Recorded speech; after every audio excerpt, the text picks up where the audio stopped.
Hello दोस्तों, इस video में हम बात करने वाले हैं अपने इरादे छिपाकर रखने की कला। दोस्तों, ये एक बहुत ही वैल्यूएबल स्किल है। दोस्तों, ये स्किल आपकी ज़िंदगी में हर जगह काम आएगी और ये स्किल आपके लिए बहुत ज़्यादा फायदेमंद साबित हो सकती है। दोस्तों, ये एक ऐसी स्किल है जिसको आप अगर अपनी लाइफ में अप्लाई करते हैं तो आप दूसरे लोगों से 10 कदम आगे बढ़ सकते हैं। दोस्तों, आप किस उद्देश्य से काम कर रहे हैं ये जाहिर ना होने दे।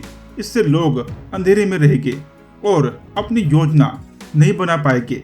अगर उन्हें इस बात का अंदाजा ही नहीं होगा कि आप क्या करना चाहते हैं तो वे अपनी रक्षा की योजना नहीं बना सकते।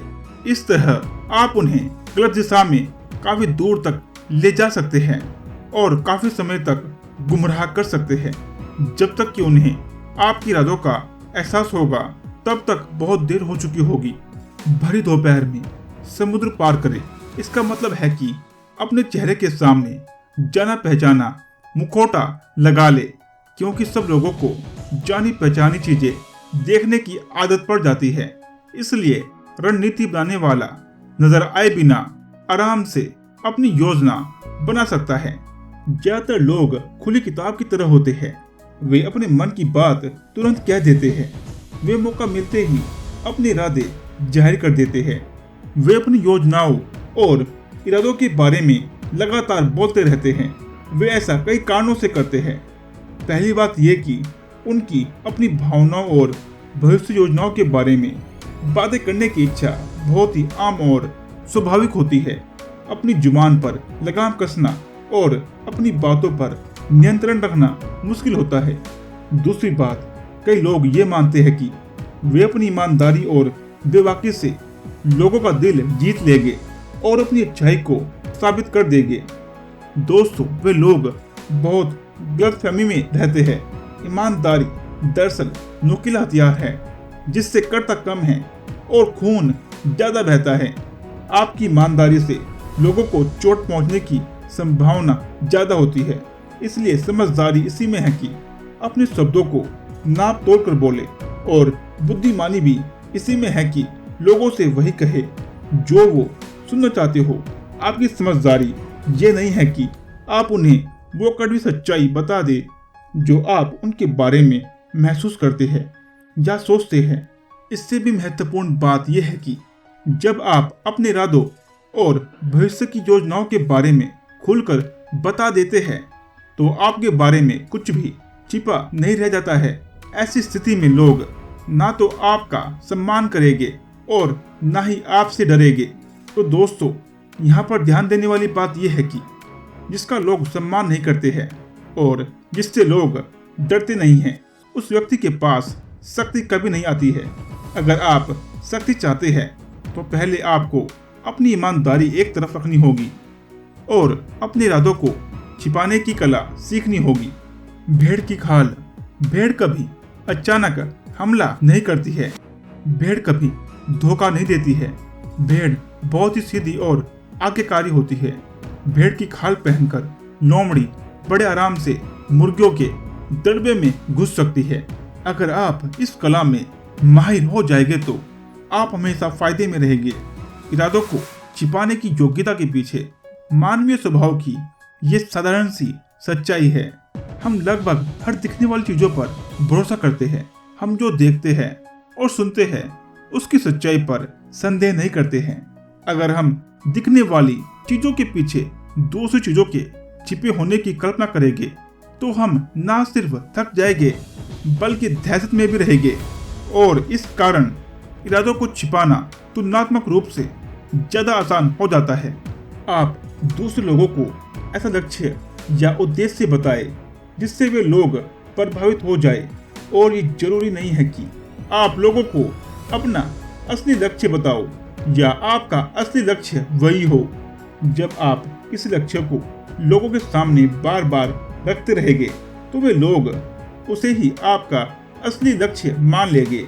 दूसरा तरीका इरादों को छिपाने का एक तरीका ये भी है कि आप अपनी इच्छाओं और लक्ष्यों के बारे में लगातार बातें करते रहे, लेकिन वे आपकी असली इच्छाएं और लक्ष्य नहीं होने चाहिए। इस तरह आप एक पत्थर से 3 शिकार करेंगे। आप दोस्ताना, निष्कपट यानी कि होनेस्ट और विश्वसनीय नजर आएंगे। ऐसे आप अपने इरादों को छिपा लेंगे और अपने प्रतिद्वंदियों को गलत दिशा में भेज देंगे, जिससे उनका समय बर्बाद होगा। लोगों को गुमराह करने का एक और शक्तिशाली औजार है झूठी सच्चाई। लोग गलती से सच्चाई को ईमानदारी मान लेते हैं। जब लोगों को ऐसा लगता है आप जो कह रहे हैं उसमें आप विश्वास करते हैं, तो इससे आपके शब्दों का वजन बढ़ जाता है। इयोगो ने इसी तरह ओथेलो को धोखा दिया था और उसे बर्बाद कर दिया था। ऐसा लग रहा था कि इयोगो की भावनाएं सच्ची है और डेस्डेमोना की बेवफाई के बारे में उसकी चिंता सच्ची है। अब सवाल ये उठता है कि ओथेलो उस पर विश्वास क्यों न करता। ओथेलो ने विश्वास किया और पराजय भी हुआ। अगर आप ये मानते हैं कि धोखेबाज लोग हवाबाज होते हैं जो बड़े बड़े झूठों और बड़ा चढ़ाकर कही गई कहानियों से दूसरों को गुमराह करते हैं, तो आप गलत सोचते हैं। सबसे अच्छे धोखेबाज वो होते हैं जो सामान्य और अदृश्य मुखौटे का इस्तेमाल करते हैं, जिस वजह से उनकी तरफ किसी का ध्यान नहीं जाता है।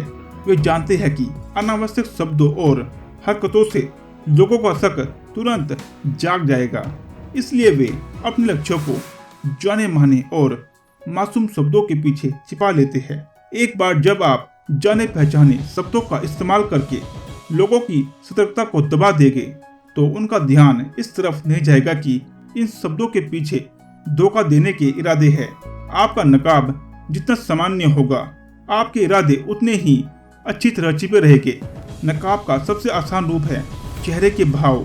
उदासीन और भावहीन चेहरे के पीछे हर तरह की विनाशकारी योजनाएं बनाई जा सकती है, जिसकी किसी को भनक भी नहीं लगेगी।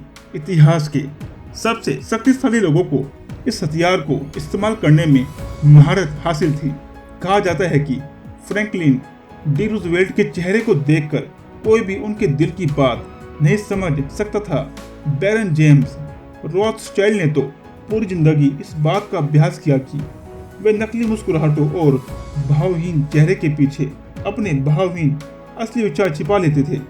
ये बात याद रखें कि अपने प्रभावशाली इरादों को छिपाने और भावहीनता का नकाब पहनने में धैर्य और नम्रता की जरूरत होती है।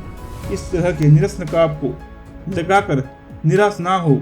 अक्सर भावहीनता से लोग आपकी तरफ आकर्षित होते हैं और आप शक्तिशाली नजर आने लगते हैं। आज की दुनिया में चालाक बने बिना काम नहीं चल सकता, लेकिन चालाकी की छवि ना बनाएं। आपकी सबसे बड़ी चालाकी ये होना चाहिए कि आप अपनी चालाकी को छिपा ले। दोस्तों, जो योगी सेनापति शत्रु पर अचानक हमला करने का इरादा रखता है, वो अपने शत्रु को अपने इरादे की भनक भी नहीं लगने देता है। अपने उद्देश्य और अपनी प्रगति को छिपाए। अपनी योजनाओं को तब तक प्रकट ना करे जब तक कि उनका विरोध करना असंभव ना हो जाए, जब तक कि युद्ध पूरा ही ना हो जाए। युद्ध की घोषणा करने से पहले ही विजय हासिल कर ले। तो दोस्तों, ये थी अपने इरादे छिपा कर रखने की कला। तो दोस्तों, उम्मीद करता हूँ आपको इस वीडियो से काफ़ी कुछ सीखने को मिला होगा, जो आपकी लाइफ में काफ़ी यूजफुल होगा। तो दोस्तों, अगर ये वीडियो आपको अच्छी लगी है तो इस वीडियो को लाइक कीजिए, इस वीडियो को शेयर कीजिए और हमारे चैनल को सब्सक्राइब कीजिए। मिलते हैं न्यू वीडियो में। Thank you very much.